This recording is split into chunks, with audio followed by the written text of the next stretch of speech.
Salut, j'espère que tu vas bien. Alors aujourd'hui on se retrouve pour une nouvelle vidéo et je vais te parler d'une question qui enflamme un peu la tendance millionnaire. Faut-il sacrifier sa jeunesse pour réussir? Je suis plus ou moins d'accord avec ça, mais j'aimerais mettre de la nuance. Parce que le problème du développement personnel, c'est qu'il n'y a jamais de nuance. On dit soit ça, mais jamais un peu des deux. Et je pense que là, sur cette question, il nous faut un peu des deux. Alors premièrement, je vais t'introduire la notion de sacrifice. Je vais te demander: comment obtient-on des choses? Pour obtenir des choses, tu as besoin d'argent. Comment on obtient de l'argent? On sacrifie son temps pour être payé et donc ensuite recevoir de l'argent. Donc intrinsèquement, tu choisis de sacrifier ton temps pour obtenir de l'argent. Ensuite, tu veux manger. Tu sacrifies cet argent pour manger et ne pas acheter autre chose. Par exemple, tu préfères manger, ce qui est logique, plutôt qu'acheter des actions. Donc maintenant que tu as compris c'est quoi un sacrifice, il est temps de le nuancer parce qu'il y a plusieurs sacrifices. Tu fais des sacrifices, que tu sois une personne qui n'aime rien faire ou qui préfère avoir la flemme de tout, tu en fais des sacrifices. Tu sacrifies la réussite pour être dans ton canapé et regarder des reels. Si t'es quelqu'un qui veut réussir et qui reprend sa vie en main, tu sacrifies les reels pour la réussite et le travail. Chaque sacrifice entraîne des conséquences plus ou moins importantes. Mais quand tu fais des sacrifices, il faut impérativement que tu assumes tes choix. Tu sacrifies ta jeunesse, tu dois accepter de ne pas faire comme les autres, de ne pas sortir en boîte, de ne pas faire ci, de ne pas faire ça. Assume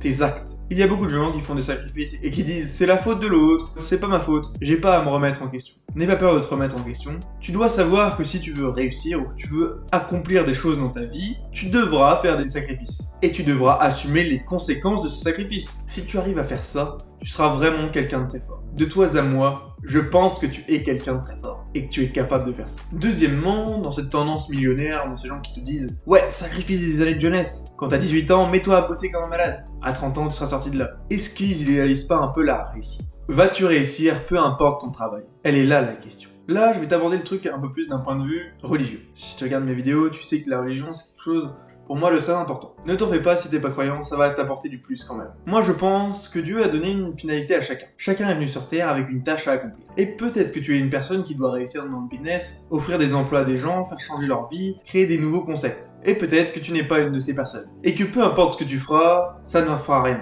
T'auras beau travailler autant que tu veux, t'apprendras énormément de choses, mais tu ne pourras pas réussir là-dedans. Et des fois, ça arrive.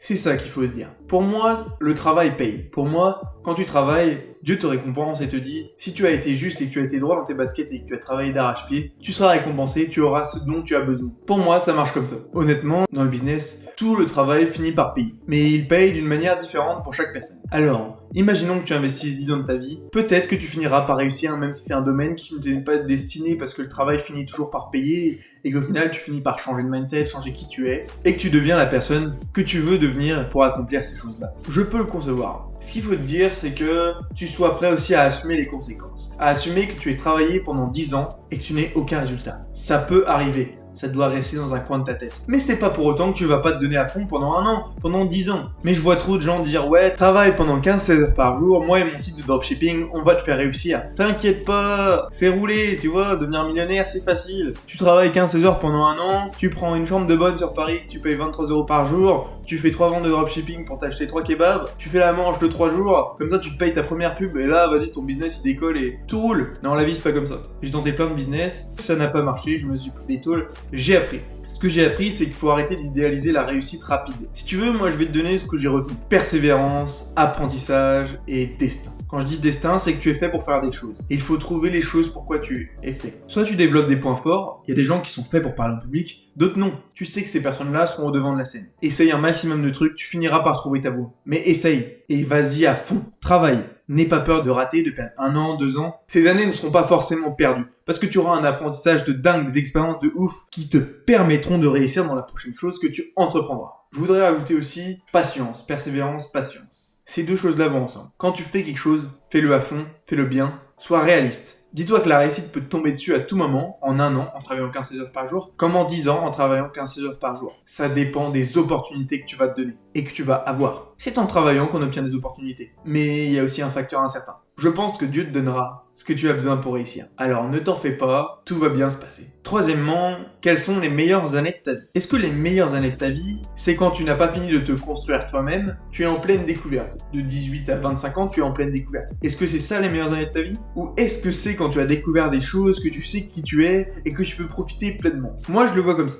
Je pense que les meilleures années de ta vie, c'est un peu quand tu veux. C'est quand tu vas décréter que c'est les meilleures années de ta vie. Si tu choisis de faire des sacrifices, de te dire ouais je fais pas comme tous les jeunes, Je vais pas en boîte, je sors pas, ou du moins je le fais moins, je me focus sur moi, mes business, ce que je veux faire dans la vie. Et ben là tu vas avancer, effectivement t'auras pas ces folles années de jeunesse où tu pourras pas raconter à tes gosses, ouais tu sais papa il sortait, il allait voir les filles, je suis pas sûr que tu perdes grand chose. Tu pourras leur dire à 18 ans je bossais comme un malade, je me renseignais, je progressais, je lisais des livres, et puis ça a payé. Puis vers 30 ans tu sais, j'ai commencé à vivre une vie qui était un peu mieux. Je continue à travailler un petit peu, beaucoup moins qu'avant, et je prenais du temps pour moi, je me ressourçais, j'apprenais des choses, je faisais des visites découvertes, des trucs comme ça, et puis je me suis bien amusé. Je pense que les meilleures années de ta vie, c'est quand tu vas te dire que là j'ai assez travaillé, parce que là tu te dis 18-20 ans, faut que je profite, je suis jeune, je suis en pleine forme. Effectivement, t'es en pleine forme. Mais est-ce que ça veut dire que tu dois gâcher ton temps? Si tu fais les bons sacrifices quand tu es jeune, tu auras une plus belle vie quand tu seras vieux. Je te parle pas d'être avare, de vouloir plein d'argent, des trucs comme ça. Je te parle juste d'être bien, de pas regarder ce que tu dépenses et de pouvoir faire les activités que tu aimes, sans être dans l'excès à vouloir gagner des millions et des millions où tu ne verras jamais la différence. Mais si tu travailles maintenant, que tu arrives à sécuriser ton avenir, le toi futur, il te remerciera. C'est quand t'es jeune que tu peux créer le plus d'opportunités. Alors pourquoi ne pas choisir d'arrêter le plaisir éphémère et de se concentrer sur l'avenir? Pour moi, c'est la meilleure solution. Si tu veux, je serais heureux de débattre avec toi en commentaire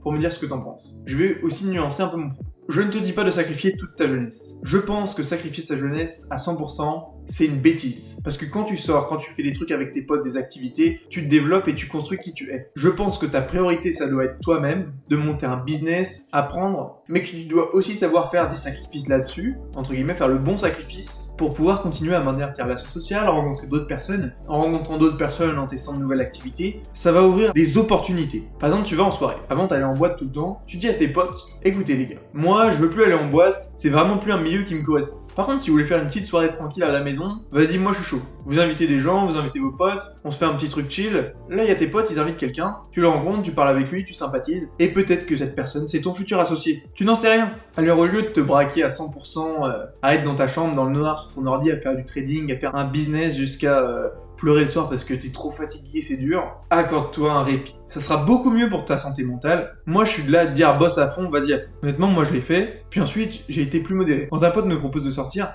je vais pas lui dire non, je vais y aller. À part si j'ai quelque chose de plus important de prévu. J'ai appris à faire la part des choses et à mettre des choses en priorité. C'est ça que tu dois apprendre à faire. Mets des priorités, mais ne sois pas bloqué et fermé. Continue de maintenir tes relations, sois ouvert à de nouvelles expériences, à de nouvelles rencontres. Ça t'apportera peut-être beaucoup plus que d'avoir bossé comme un malade tout seul. Parce que ensemble, on est plus fort. Quatrièmement, tu sacrifies déjà peut-être ta jeunesse. Pourquoi? Parce que tu fais des études. Les études, c'est une forme de sacrifice. Quand tu fais des études, dis-toi bien pourquoi tu le fais et pour qui tu le fais. Moi, je pense qu'on peut réussir avec les études. Je pense que ça ne nous ferme pas forcément de portes. Au contraire, quand tu es en études, tu rencontres des gens, tu apprends des choses. Suffit juste de bien choisir ses études. On ferme beaucoup de portes aux gens en disant ne fais pas de métier manuel. Alors que ça tombe, ils vont sortir d'un master, ils vont gagner 1500 €, alors que s'ils avaient fait plombier, ils gagneront beaucoup plus. Ils auront monté leur boîte de plomberie et ils gagneront beaucoup plus qu'avec leur boulot et les années de carrière. Là où je veux en venir, c'est réfléchir sur tes études. Si tu fais des études, n'aie pas peur de te réorienter sur quelque chose qui va te permettre d'aller plus loin. Cherche vraiment des études qui te correspondent et qui ne sont pas un sacrifice en vain qui ne te servira à rien plus tard ou qui t'enfermera dans une bulle. Là, je te parle de sacrifice, mais c'est très important quand tu fais un sacrifice de savoir ce qu'il va engendrer. Comme je t'ai dit, assumer ses actions. Alors quand tu fais un choix ou un sacrifice, regarde ce que ça va t'enlever et ce que ça va t'apporter. Et pèse le pour et le contre. Demande-toi, est-ce que je suis prêt à l'encaisser? Pour conclure, si jamais tu veux te réorienter, fais-le. Parce que ça va déterminer toute ta vie. Ou du moins une grande partie de ta vie. Et perdre 5 ans dans des études qui ne te plaisent pas, c'est un peu bête. Cinquièmement et dernièrement, j'ai établi 3 types de personnes qui veulent réussir et qui sont prêts à sacrifier leur jeunesse ou non.